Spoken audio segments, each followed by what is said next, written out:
afternoon, everyone, to our monthly Strong Readers call. I am Dean Jones, the project director for Strong Readers. And while we are getting everyone into the call, I have a question for us to look at. And since we had rare snow days in Oklahoma recently, just wanted to ask everyone if you can drop in the chat your name, your district, and then tell us a snow day tradition that you have in your family or in your house. So I'm just going to go ahead and share my snow day tradition up here. In my house, since my girls were young, somehow this became a tradition that I would make snowman shaped pancakes. And so this is a picture of our snowman shaped pancakes that we had on Friday. We were out of chocolate chips, so we had to have M&M eyes, and it looks a little scary with those red eyes, but that was our snowman pancakes. So if you want to drop in the chat your snow day traditions, we'll look at some of those while we're just waiting for everyone to come in.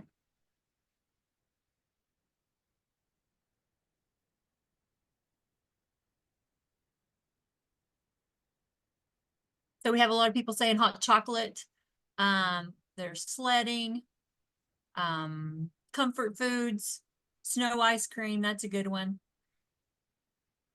What else do we have? Read. That's always good.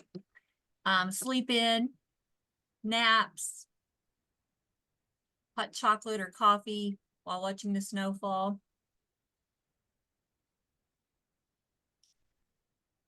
Someone says they bake Christmas cookies no matter what month it is.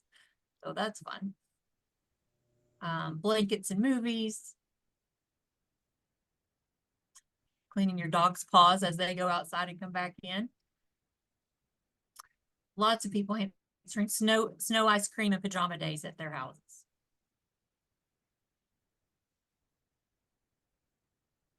Read a book by the fireplace. Snowball fights.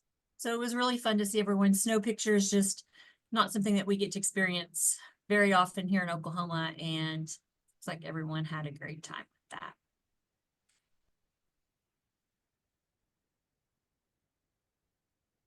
So I am going to go ahead and get into it. It looks like we have most everybody out of the waiting room and ready.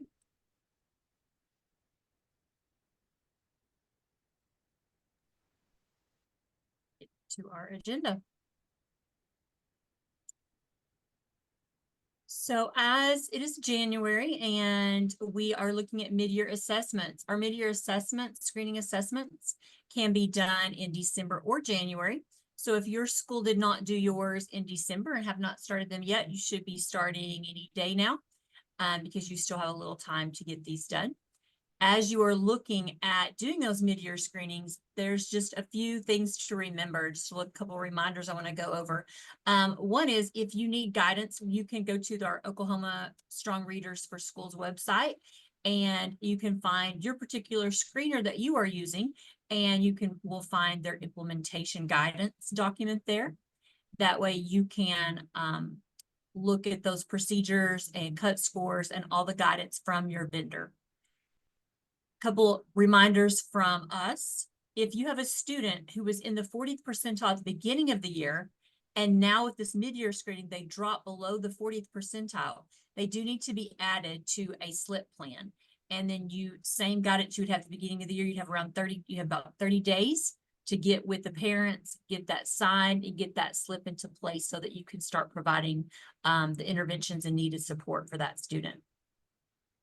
Likewise, if you have a student who did not score the 60th percentile, but they're scoring at or above the 60th percentile at the beginning at the mid-year, you do need to give them a notice of proficiency. So you would need to send that notice home to the parents, letting them know that they are scoring at or above the 60th percentile. If they already received one of these at the beginning of the year, you do not have to send another one. You're only required to send that one time a year. So this would just be for students who had not yet reached the 60th percentile at the beginning of the year, but they did with this mid-year screening. One other reminder is about the dyslexia screening. If you have a student who was above the 60th percentile at the beginning of the year, 40th, they're above the 40th beginning of the year, but they're not now. It is not required for you to give the dyslexia screening mid-year. However, you may choose to give it whenever you see a need. So this would be district choice on if you are giving the dyslexia screening following these mid-year universal screenings. So it is not required, but it is district choice if you choose to go ahead and do those. Next thing I want to talk about is our RSA allocations. Well, strong readers allocations for this year. So the little updates for those. The total funds allocated by the legislature this year was 17.5 million. We had an increase of 4.5 million over last year for the funds that we had. And our per pupil allotment this year is $218.29. If you are someone who handles the Strong Readers budget for your district, you would be able to log in under single sign-on and go to the state aid management system, and you will be able to see what your allocation will be for this year. These funds are scheduled to be paid out to the districts on January 16th, so just later this week. Those funds should be being sent. A few just FAQs about Strong Readers funds. So how are the funds calculated? We've gone over this a few times, but I just want to, since allocations are going up, just thought we'd go over that again. So we take the total budget, which this year was 17.5 million, and then that is divided by the amount of students that are identified across the state, K through 3, as being identified with reading deficits and requiring some interventions. So then that the budget number is divided by the number of students identified, and that's how we get the per pupil allotment. And then for each district, they take the per pupil allotment times the number of students that your district identified, K through 3, and that gives us the amount that your district will be sent. This year's allocations as compared to previous years. This year, like I had said earlier, we received an additional $4.5 million over last year. And then we also saw a significant decrease in the overall number of students identified with reading difficulties. So we identified statewide, there was around 12,000 less students identified this year than last year. So this resulted in the highest per pupil allotment that Oklahoma has experienced, which is the $218.29. This number is substantially higher than last year's per pupil allotment, which was $140.80. So the fact that we identified less students and we had a large increase in funding let us have a larger per pupil allotment. What qualifies as Strong Readers funds expenses? The things that you're allowed to spend your Strong Readers funds on include materials, supplies, personnel. They can use them for salaries for people who are helping to provide these interventions. It can be materials that you're working with, summer school, tutoring. It could be transportation costs related to summer school or those things. So we have a complete funding checklist. We'll just need to make sure that we get the draft for it. We have a complete checklist that you can click right here and find the checklist of all of the things that are allowed to spend on. Melissa, are you seeing any questions over those things before I move on? Nothing that we haven't been able to answer in the chat. Perfect. Okay. Spring reports are next. So we have Strong Reader Survey coming up for end of the year. It will open on April 19th and it is due May 31st. This one just has basic information about the number of students on a slip that finished on level, the number that will continue to need support. And then there's going to be a few new questions. More information will be coming about that as we get closer to time. And then we will have a Strong Readers Survey summer school report. It is new. This one is a new part of the Strong Readers Survey. The summer school report is new.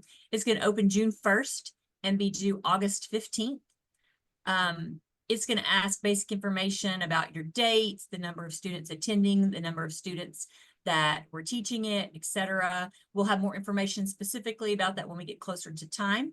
One of the questions that I do anticipate a lot of schools having questions about, and so I just want to go ahead and address this one, is that what if we don't provide summer school? Do we still have to do this report? Yes, you will still be required to do the report if you don't provide summer school, but there will be an option at the top of the report that you will just click saying, we did not provide summer school. And then that way, that would be all that you would have to fill out.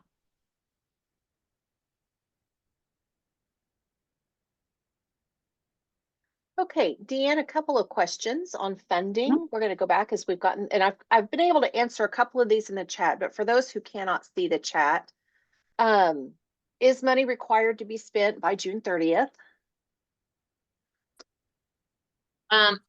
Strong Readers funds are allowed to be carried over. Mhm. Obviously, recommendation would be that you're receiving them to help provide interventions for your students. So we would hope that you are spending them to help those students, but they are allowed to be carried over.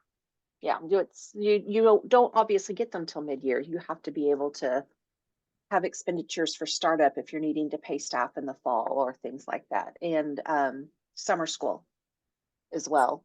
What percentage has to be spent on professional development? Good one. So we do have a 10% requirement. If your district receives at least $2,500 in Strong Readers funds, you are required to spend 10% of those funds on Science of Reading aligned professional development. And you can find the list of those on our website. Now, you are allowed to spend your Strong Readers funds on other literacy related professional developments. But for it to count as your 10% requirement, it has to be one of the ones from our list. Okay.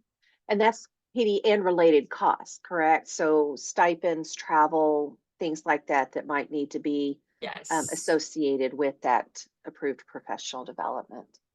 What about, can Strong Readers funds be used for instructional coaches? Yes, no, it needs to be for students who I'm thinking, it needs to be for someone who's directly working with the students to provide interventions for those students. So that could be, a reading interventionist, a reading specialist. It can be support staff who are helping to provide it has to be someone who's working with the students. Is that correct, Melissa? Does that sound right? I think we have made the exception in the past for those, if it's an instructional coach whose primary focus is literacy. Okay. And helping to support that. But I'll tell you what, let's give us a moment to go back and look into the legislation and make sure that we're giving you correct information, because that happens. Because as you all know, there's a lot there. And so we can put that out as a confirmation. And Jen will definitely reach out to you and make sure that we're getting you that correct answer. Does the money have to stay with grades K-3, or can it be used to help some of those upper elementary or middle school grades with resources and those students that are also struggling with reading? So we do provide ongoing intervention for our 4th and 5th graders who were on a slip and they're continuing to need those supports. And so using Strong Readers funds to provide those ongoing interventions would be an acceptable use of funds. Let's see. Any idea when we will receive the template on the students' information that we have to report on our website next fall? We do not have that ready yet. Hopefully soon. That's the best answer I can have. So hopefully we can get that out to you really soon. Yeah, it will be this spring before school is out. It won't be over the summer. So we will make sure that we have that. What if summer school is not paid for by Strong Readers funds? I'm assuming this is asking about the summer school report. We can still have those numbers. It's just asking, to see your interventions and you're still providing those interventions for those students and those help for those students. Okay. And then a couple of questions is asking, is summer school mandatory under Strong Readers? Summer school is not mandatory under strong readers because you do not receive additional funding specifically for the strong readers. So it is not required. Some of our schools just don't receive enough funding to run a summer school program. However, it is strongly recommended that if that is available, that we hold that summer school, that process for helping our students that are behind. They need that time. Let me see here. Will the summer school report be by district or by site? I would imagine that would be by, I think it's going to be by site, like your, wait, like the beginning of year and Like the end of year beginning of- report, because it's on that same RSA Yes. survey. mhm. So, and And I it's- see why you're asking, because you're going to have some schools that you might have a different site for that. So we will work through that in that guidance before it is released to make sure that we know how to account for those students. So I That's a great appreciate question. yeah, Yeah. it's thinking through some of Yeah, those because things. I was thinking it would be the same format at the beginning of the year, but yeah, that is going to cause a different issue. I'm glad you brought that up. So we will puzzle through that. It's always something. Okay, do we have to use the summer school note that is provided by OSDE to send home, or can we use notes that we've used from our own district? The summer school note is just a sample note. So your district can make your own summer school recommendation note. Okay. Let's see here. I think summer school report, I think we already talked about that. Is it only for those summer school, strong readers summer school? It would be any, it's only going to be collecting information on K3 students. Isn't that correct? That's correct. Yes. Okay. So any K3 students attending a summer or a summer program. So. And then another question about, there is something in the law with the Senate Bill 362 that was passed that made a lot of these changes to strong readers, is the prohibition of using 3Qing, balanced literacy, in our programming. And we are working on finalizing that guidance to come out this spring.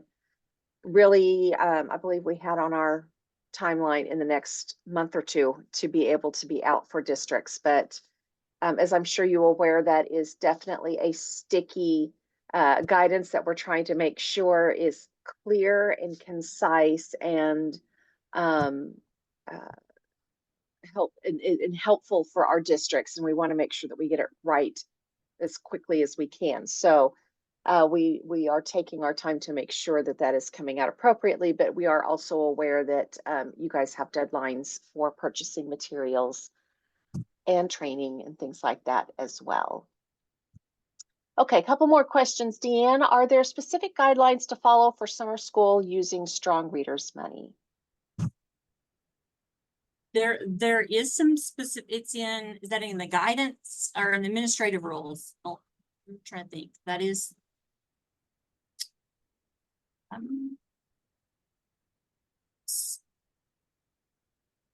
Melissa, you may have to help me with this because there were some guidance about summer school, and it was specifically for your third graders who were going to be possibly retained. And there were some guidelines for summer school to qualify as a pathway for that. But now that we don't have that third grade retention piece, Melissa, how is that going to affect the requirements I do know on that that reading academy? in our administrative rules, and if you go onto our Strong Readers legislation webpage, the administrative rules are there. Those administrative rules have not yet been updated for the changes that were made in legislation, because it is really a year-long process to update administrative rules. And they do have to be finalized and approved by the legislature in this upcoming legislative session.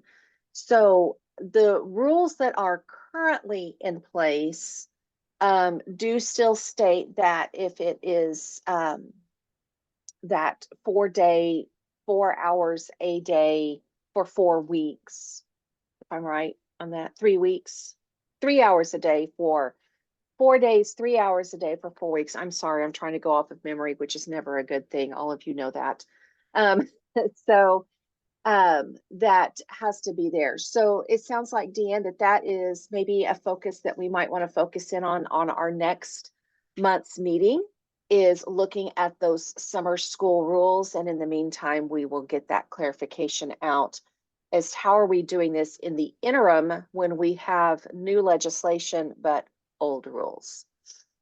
So that was kind of a non-answer. I apologize. I am aware of that. But really the long message is that we had legislative changes and we're still working through those processes to get all that caught up. So a couple of other questions that came up. Are there, let's see, we're in transition to Amira. I'd like to pay my teachers a training to become an Amira ambassador, which is something that Amira does offer, some additional training for someone at your school to become an expert in that screening assessment. However, I'm not seeing Amira as an approved PD. You are right. We have not had that because it was through a different process. However, that should count towards that 10%, and we will get that added to that table, because as we have a state contract with that company, that would obviously be approved for that process. So thank you, Desiree, for bringing that up. You always think of some great things that we haven't thought of, and appreciate that input. So yes, we will get that added on there, so that can be part of that 10%. Yeah. Would it be possible to push the beginning of year report due date to the middle of October? You want to take that one, Deanne? Beginning of the year, are we talking about the survey or the reading plans? The survey. The survey. We can't, I say we can't do it because The numbers, yeah, for us to get our It's the- numbers in. the due date is defined in legislation. Oh, okay, August 31st. Yeah, the due date is defined in legislation for both the beginning of year and the reading plan. So we cannot control that due date. I do understand the concern, but it's not something that we have control over. Right, the next thing we have is about the Oklahoma Comprehensive Literacy State Development Grant, the OCLSD, and we have new staff on board to handle that. We have a program director now, Emily Trowbridge, and we have a project manager, Tyler Hensley, who will be handling the literacy professional development that's going to go along with the grant. And their website is active. You can go to this website now. And then this is their contact information. If you have questions about the grant, you can contact them by this email address and to get some information from that. Melissa, do you want to give any more information, or do you see if they're on? I don't know that they are on. They are actually being on. This is their second day here at the department. So as I'm sure you guys are all aware, they are drowning in all kinds of acronyms and explanations. So just send some good thoughts their way. But I did want to put the website for the CLSD on there because it has some important dates for those districts that are considering applying. And those updates will be made available. It's a little tough to find that web page. So it's just easier to go straight on there. Just think about that Oklahoma Comprehensive Literacy State Development Grant. You can see all that. There is an email, oclsd@sde.ok.gov. If you have any questions about that, a few of you have reached out. You're always welcome to reach out. I'm probably going to funnel you that direction so that you can get accurate and consistent information from our CLSD staff. But again, they are starting on their second day today. And so if you sent a message, like an email last week, it's going to give them a little bit of grace. They will get to it. I promise you. They are working fast and furious to make sure that that's getting taken care of. There will be information forthcoming very soon about getting those subgrants. I know that is something that a lot of districts are very interested in. We would love to see every single one of our districts that are able to apply for that do so, because this has the ability to really make some significant changes for our students over the next 5 years. And Emily and Tyler, if you know them at all, they are amazing. Emily is joining us from Crescent. I hope Crescent is not yelling at us too badly for stealing her away. And Tyler's joining us from Newcastle, and I know that Newcastle is really missing her presence as well. But they are eager to help out districts, and it'll be just an amazing team. We have 2 more people that will be onboarding here in the next few weeks as well to round out this staff. And our office is working hand in hand with these new staff members to make sure that we can help support schools with all of your literacy needs. Okay. A couple of resources we just want to point out. The Oklahoma Dyslexia Dysgraphia Handbook was updated during this school year. So if you go to this link, you can see the updated handbook. Also, if you happen to have one of the older editions, just print it out and you want to just look directly just at the changes that were made, this crosswalk of updates, you can go to this link and it will show you just the things, what was changed on the new edition. And a lot of the changes had to do with the Strong Readers Act passing, and so some of it's just the references from RSA to strong readers. Some of it's any of the updated guidance that came along with the Strong Readers Act. And then also along that lines, we have the implementation guide for strong readers. This right now, especially while you're doing some mid-year testing, this gives you more guidance to follow along with for your universal screening, as well as for the dyslexia screener. And also that would be some of the information you could find in the handbook as well while you're looking at that. We have a few professional development opportunities coming up soon. The OK MTSS Winter Conference will be January 23rd, 24th in Tulsa. And this is a link where you can register to attend that conference. We will be there.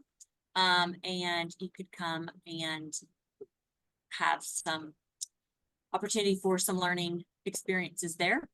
And then Amira will be doing a statewide screening assessment webinar on January 21st. It is from 4 to 4:45, and there is the registration link for you to join if you would like to attend that.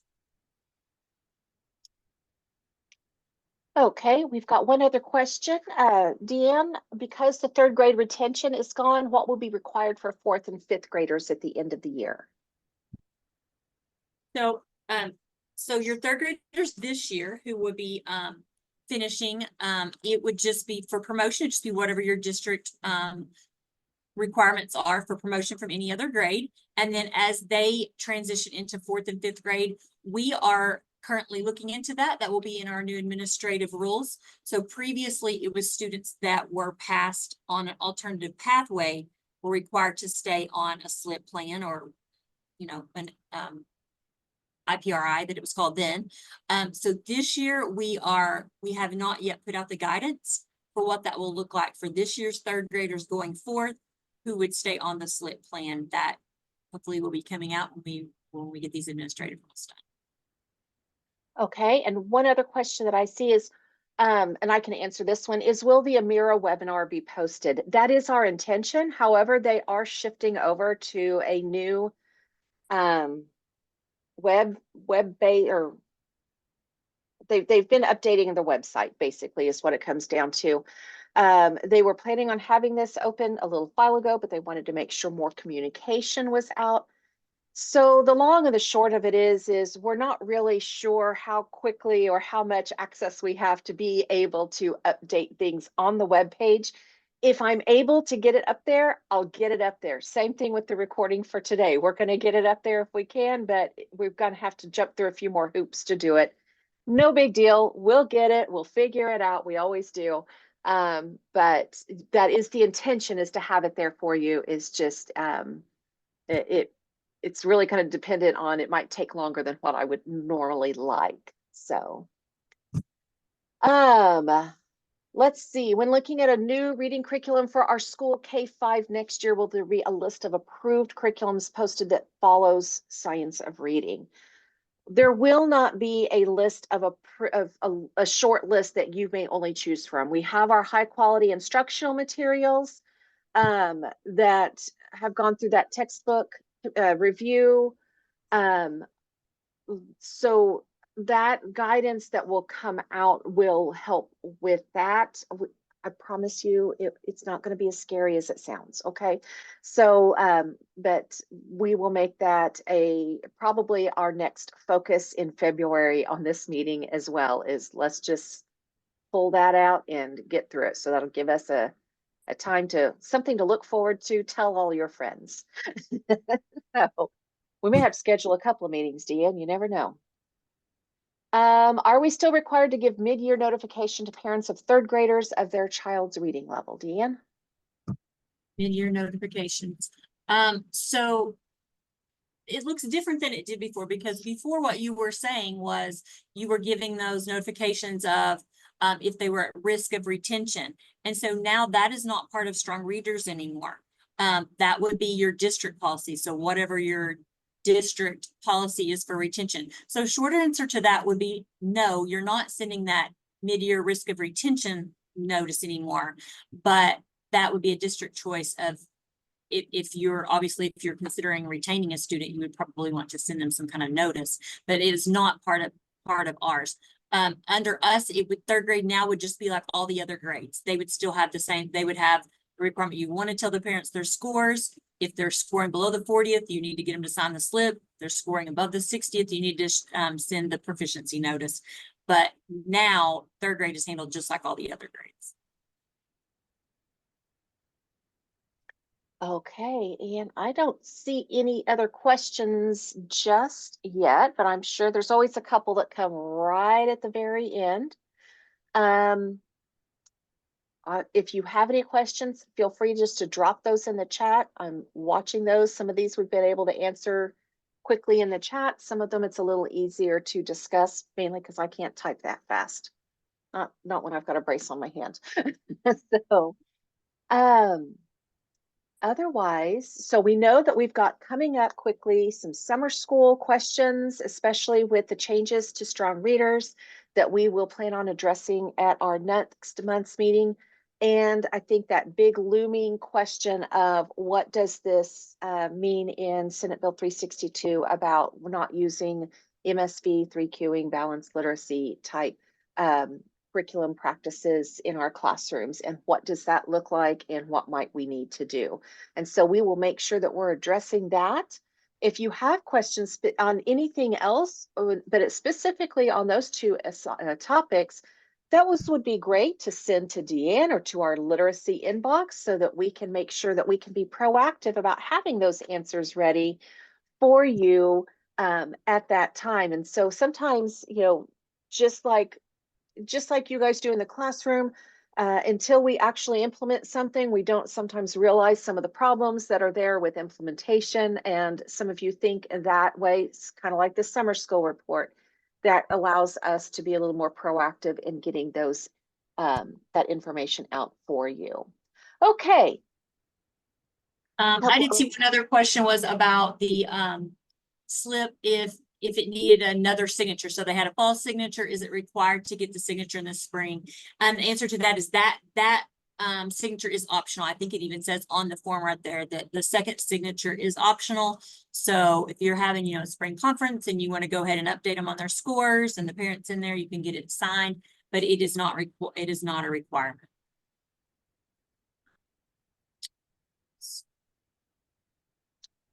Okay, and then let's see here. If we want or need to amend our budget, what is the process?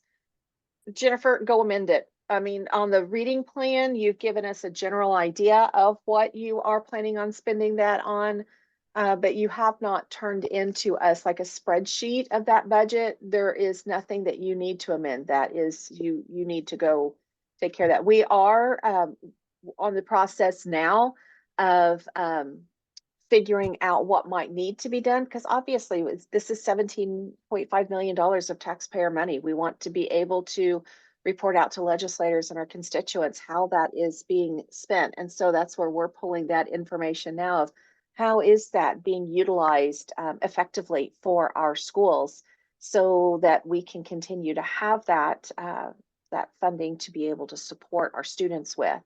So so you don't need to do anything special with us. You just need to make those changes and code it correctly with OCAS. So those OCAS codes are on that document on the Strong Readers for Schools page of looking at our Strong Readers funding, so that you're making sure that you're coding that correctly. That lets us know where that funding is going when we get asked.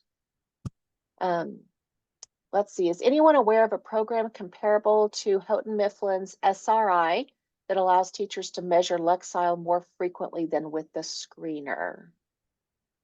I am not aware of one. I know Lexile will give us a broad number. I know that we've moved away a bit from Lexile because it's only giving us that quantitative number. It's looking at like vocabulary or the number of words used in a sentence, the lengths of sentences, how many words on a page, those types of quantitative things that we would look at.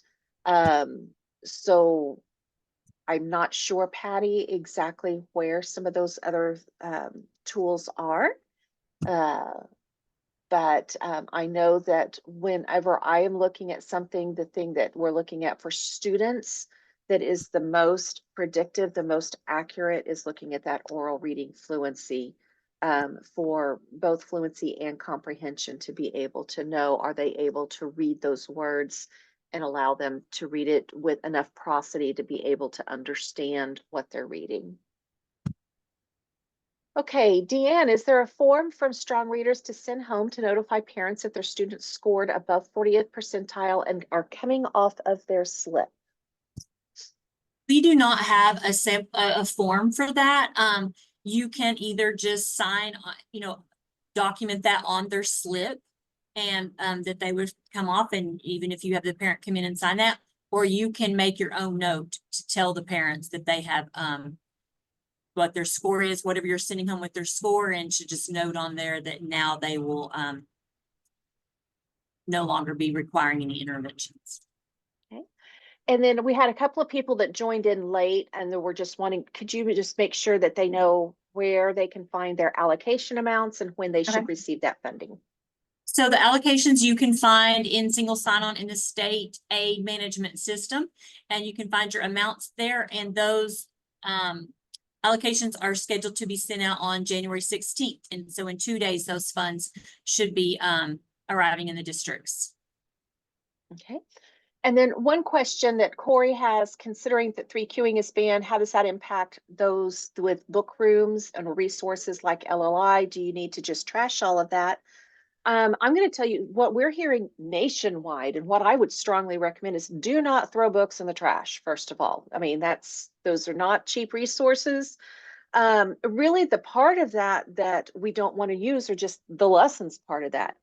What a lot of people have done, and it's worked really well, is go in and reorganize your book room instead of having those as levels, which those levels don't really tell you all that they purport to tell you anyway. Reorganize them in ways that might be more helpful for your students. So, for example, do you have a lot of books about pets? Put all of those books, regardless of level, all together and relabel it as books about pets, so that then when I'm coming in and I'm wanting to develop that knowledge, I can pull some of those books so that I have students that are able to read that at a variety of different complexities to be able to really kind of get into those. The only books that are really not great to give to kids are those very, very beginning levels, what they usually call A through C, those predictable texts, because they are teaching our students to use hints that are only used by poor readers. Okay, so things like I'm thinking of the one that always comes to mind is in the garden. In the garden, there is a butterfly in the garden. There is a leaf in the garden. There is dirt in the garden. Where it's just that one word that changes, and they basically look at the picture and memorize the sentence. those are really not helpful for kiddos. But the rest of the books, regardless of what their level is, arrange that around the different topics. We have some different schools, and I think I have found a couple of resources to help with that. So I will find those resources and we will have those available for you too. So bottom line is, no, you don't need to throw that away. We need to kick out the lessons that's encouraging for practices, but then we can still use those resources and repurpose them for a way that is more accurate for our evidence. Okay. Let's see, our allocations for reading sufficiency on SSO. There is an application on single sign-on, and what is it called again, It's Deanne? called State Aid Management System. State Aid Management System. If you do not have access to it personally, your administrator likely does. And so making sure that you can see there, you'll be able to get that. The other thing you can do if you're just needing a very quick ballpark, what was our per pupil allocation was? $218. $218. Multiply that by the number of students at risk that you turned in on your beginning of year report, and that'll get you right about what's going on. Okay. All right. I think that is all of our questions, and I think that's kind of where we've wrapped up there. Everyone's had a chance to do that. Remember our I really am having a hard time with words today. Our email, illiteracy@sde.ok.gov, which we are just now putting in the chat. If you have further questions, please feel free to shout out at us and we will get those for you. And we will have a really robust agenda for February, it sounds like. So bring all your friends, pop some popcorn, bring your favorite beverage, and we'll just have fun with it.